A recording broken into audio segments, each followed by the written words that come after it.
der kommt aus Oberbayern, aus Ebersberg. Und da habe ich jetzt was ganz Interessantes herausgefunden. Das ist der Übergang vom Alpenvorland zur Münchner Schotterebene. Das sieht glücklicherweise viel schöner aus, als es jetzt klingt.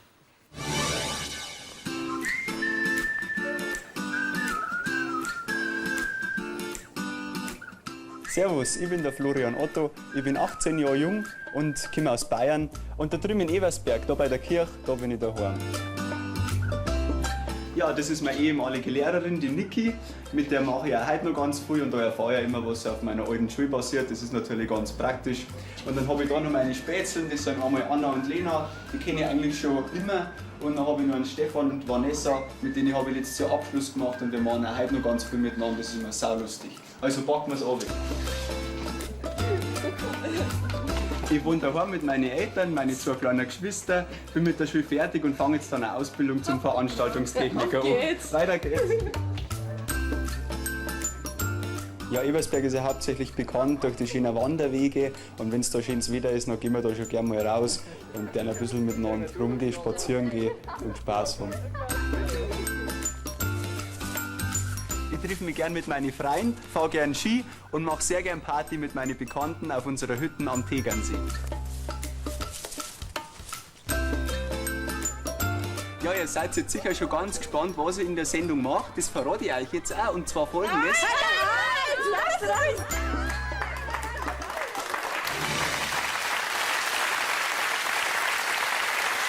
Ein junger Mann, der offensichtlich weiß, wie man mit den Damen umgeht. Deswegen gebe ich jetzt auch dem Hannes hier mal den Umschlag. Weiß ich auch nicht, du kennst dich da ja auch ganz gut aus. Also, erstens, Florian ist ein sensationeller Entertainer und das sogar als Frau. Er ist extrem gefragt als Double von Andrea Berg, um Gottes Willen. Er verpasst den Hits von Andrea Berg neue Texte, ja, das wäre nötig. Manchmal sind die nicht ganz jugendfrei, aber er ist einfach der Renner und hat im Winter beim Après-Ski richtig abgeräumt. Das ist Möglichkeit 1, Kolleginnen und Kollegen. Ja, gut, okay. Merken. Merke. So, Möglichkeit 2. Florian ist der deutsche Jugendmeister der Zauberkunst. Er wurde schon mit 16 Jahren in den magischen Zirkel von Deutschland aufgenommen. Er spricht nicht nur bayerisch, er zaubert auch mit Requisiten rund um das Münchner Oktoberfest. Also, männliche Andrea Berg oder bayerischer Copperfield.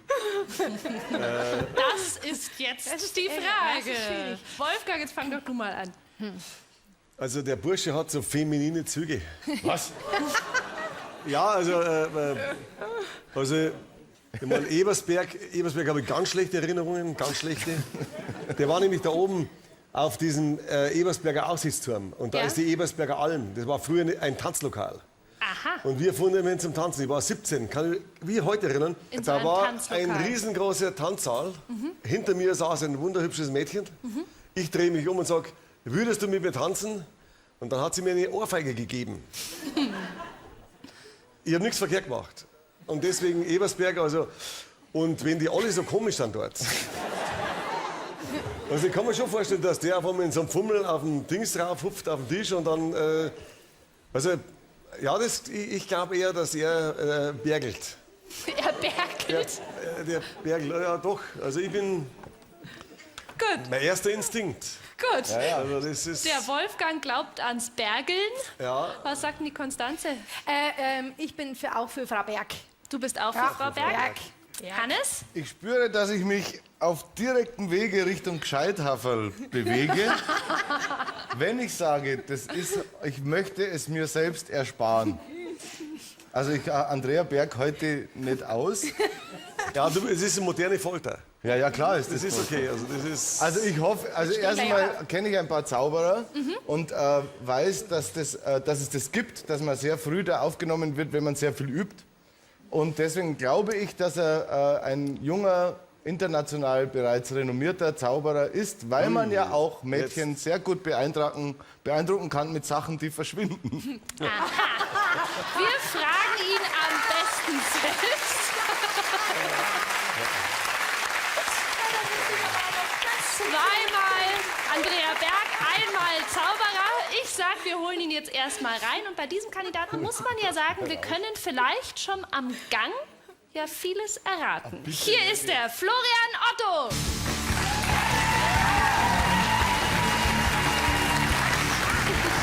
Servus.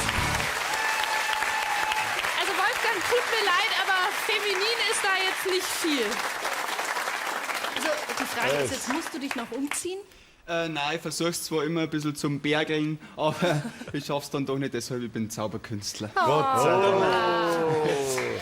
Hokus, Hokus, Du machst dich bereit? Herzlichen Glückwunsch. Und endlich das erste Gescheithaferl für den Hannes. Man hilft ja seinen Kollegen, wo man kann, das ist ja ganz klar. Der Florian wird nämlich hier gleich zaubern. Er ist schon ein richtig erfahrener Zauberer, aber das ist doch jetzt sein erster Fernsehauftritt. Und da er wie die meisten jungen bayerischen Männer in seinem Alter in den letzten Wochen reichlich Wiesenerfahrung gesammelt hat, hat er das auch gleich ins Programm eingebaut. Hier ist unser Wiesenzauberer Florian Otto.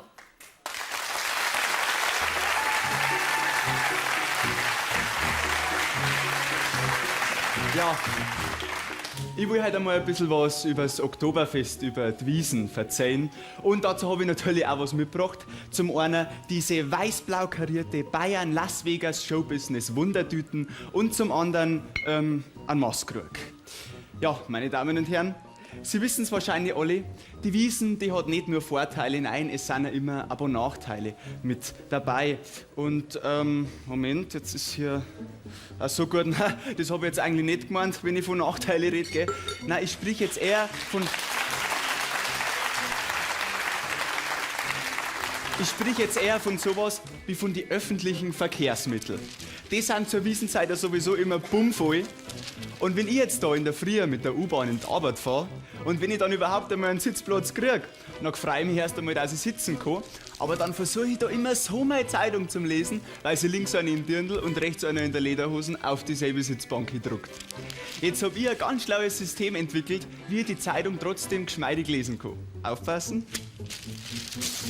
So.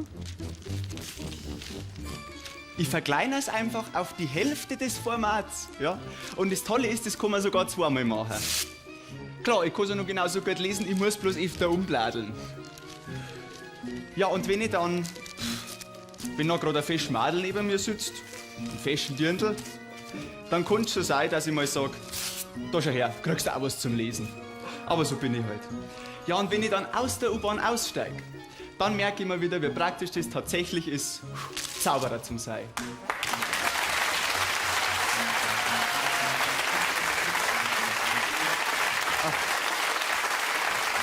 Ja. Ich verstehe es auch nicht, aber das ist die Sache mit den Verkehrsmitteln. Das andere ist natürlich das mit dem Bier. Die Maste wird ja von Jahr zu Jahr teurer. Ich habe mir wirklich schon überlegt, mir mein Bier einfach das nächste Jahr selber mitzunehmen. Gut, billiger war es bestimmt, aber das kann man eigentlich nicht machen. Jetzt habe ich da noch so eine Idee gehabt. Und zwar, wenn ich es so ganz amerikanisch mache und mein Bier einfach, ganz amerikanisch, in so einer braunen Papiertüten verstecke, ja, schon sieht es keiner mehr und der Käse ist bissen. Ja, und wenn ich dann einen rechten Anschiss kriege von der Wirtin, dann sage ich einfach, kein Problem, ich bin Zauberer, ich lasse das Flaschel verschwinden. Einfach einmal schnippen und die Flasche ist weg. Ich schaue mal kurz nach. Ja, hat funktioniert, keine Flasche mehr in der Tüte. Ja, und wenn Sie es mir noch immer noch nicht glaubt, sage ich, schauen Sie her, gute Frau, ich beweise es Ihnen jetzt. Nichts mehr in der Tüte drin. Ja, gell, eigentlich, oh, hoppala, eigentlich ist der Schmarrn, gell, nein.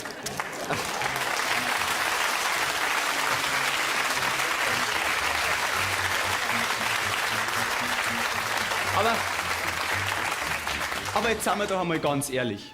Was gibt's denn Schönes auf der Welt als eine süffige, bayerische, frische Maß Bier, als zünftige Blasmusik und dazu ein knuspriges, bayerisches Grillhändel.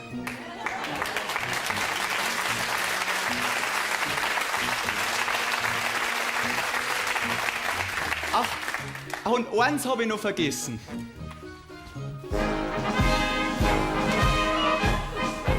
Den bayerischen Raum. Auf geht's, auf geht's.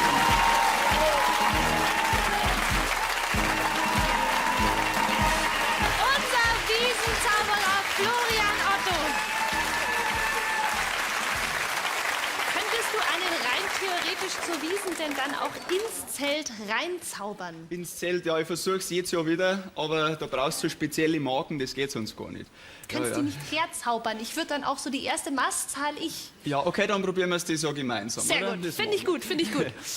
Konstanze, hat er es geschafft? Hat er dich beeindruckt? Ja, absolut. Super. Und vor allem, also ich freue mich schon auf mehr. Was? Also das ist sowas, das steckt so an, man mag dann einfach so bei 2 Stunden hinschauen oder so. Das ist jetzt nur so ein Teaser gewesen, hoffe ich, dass wir dich bald wiedersehen. wir. Danke, freut mich.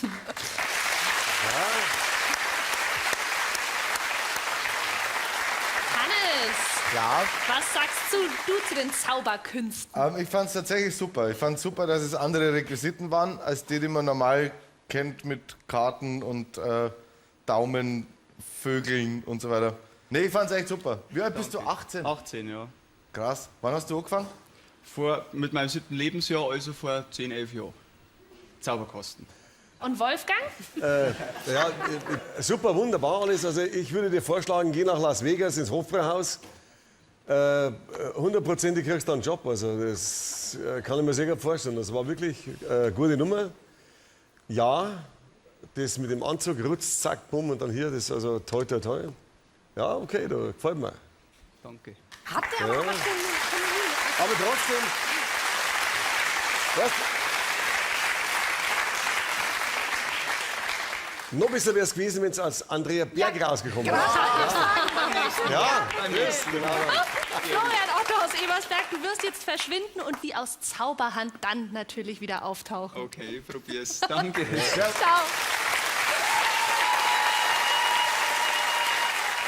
Jetzt wird es spannend. 7 Talente haben Sie heute hier gesehen. Einzelkandidaten und Gruppen. Und jetzt ist es an der Zeit zu entscheiden, wer in 2 Wochen im großen Finale mitmachen darf. Sie, liebes Publikum, stimmen ab. Ich sag's nur einmal gedrückt ist gestimmt. Deswegen überlegen Sie sich, was Sie drücken. Damit Sie noch mal alles vor Augen haben, zeigen wir Ihnen jetzt den Schnelldurchlauf. Manche sind seltsam, manche sind ruhig, doch alle sind schön.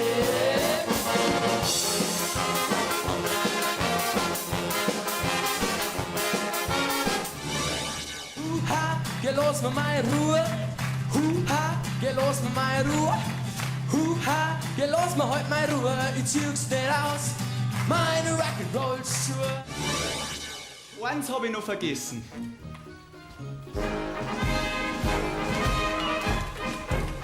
Magische Traum. Auf geht's, auf Wiesn. Die Liebe von uns zwei vergeht gar nie. Ich hab's dir ganz lieb und ich gehör zu dir.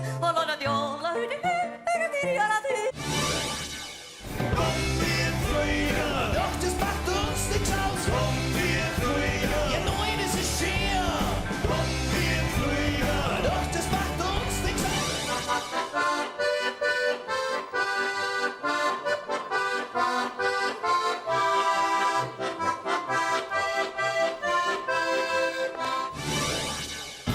Stehen zusammen die ganze Nacht. Eine Nacht da bist du, wenn ich aufmachst. Das waren sie.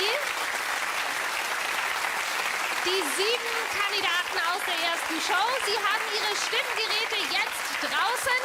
Die Finger sind aufgewärmt. Sie sind sich natürlich jetzt schon 100%ig sicher, wer ihr Favorit ist. Das heißt, bitte drücken Sie jetzt.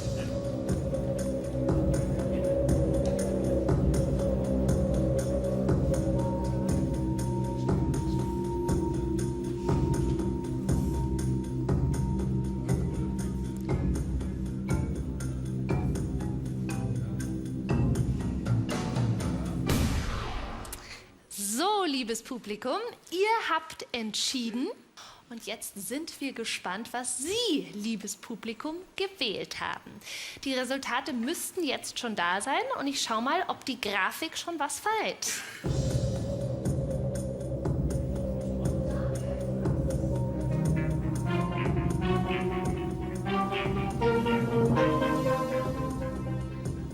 Pah, 46, ja. ich kann kann nur sagen, da ist doch ein eindeutiger Sieger. Noch wissen wir aber nicht, wer es ist. Um rauszufinden, wer die Top 3 sind, wie es der Hannes gerade schon so schön angesprochen hat, dafür kriege ich jetzt den geheimnisvollen blauen Umschlag, auf den ich mich schon ganz besonders freue. Ist er schon da? Ja, da kommt er. Ist wunderschön, wie der so auf mich zufliegt. Hat was Harry Potterhaftes. Vielen Dank. So. Ich öffne den Umschlag und es wird spannend, meine Damen und Herren. Jetzt kriege ich die Zettel nicht raus. So. Also. Und das sind die 3 Kandidaten mit den meisten Stimmen. Die Blechbixen.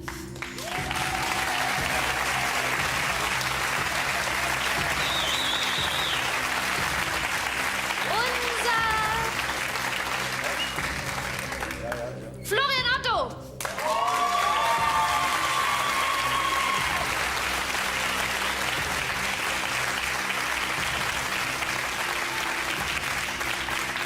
Und im Finale, in unserem Finale hier jetzt auch mit dabei sind Julian und Simon Waldbauer. Das heißt, ihr 3 bleibt stehen. Euch anderen vielen, vielen Dank, dass ihr da wart. Es war mir eine Ehre. Merci.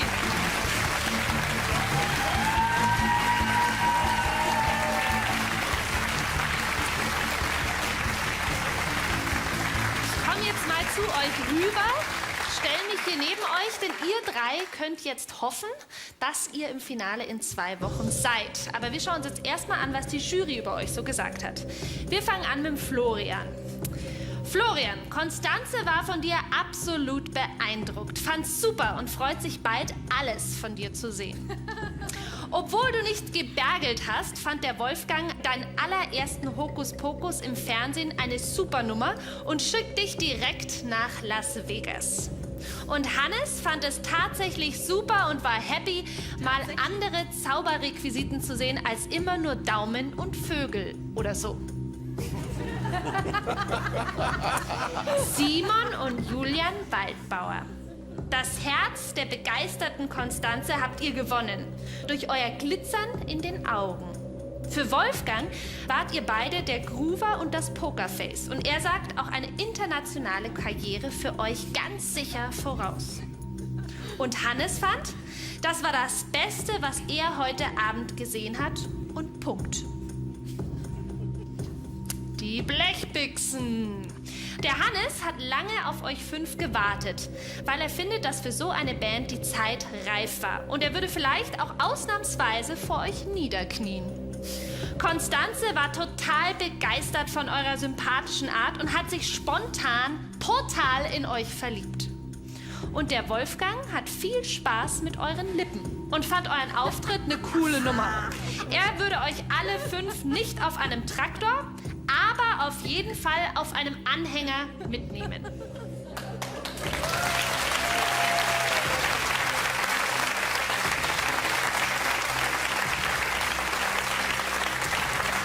Leider kann aber nur einer von diesen 3 in 2 Wochen im Finale antreten. Das Publikum hat gewählt. Mit 46% sind in 2 Wochen am Freitag mit dabei die Blechbixen. Gratulation.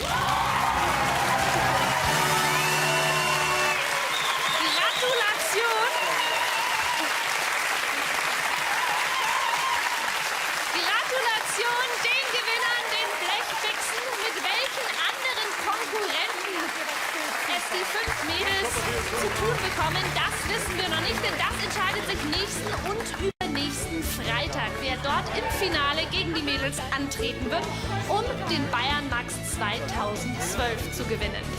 Ich sage auf Wiedersehen, ich bin froh, dass Sie heute mit dabei waren und freue mich, Sie in den nächsten Wochen wieder zu begrüßen. Alles Liebe, ciao!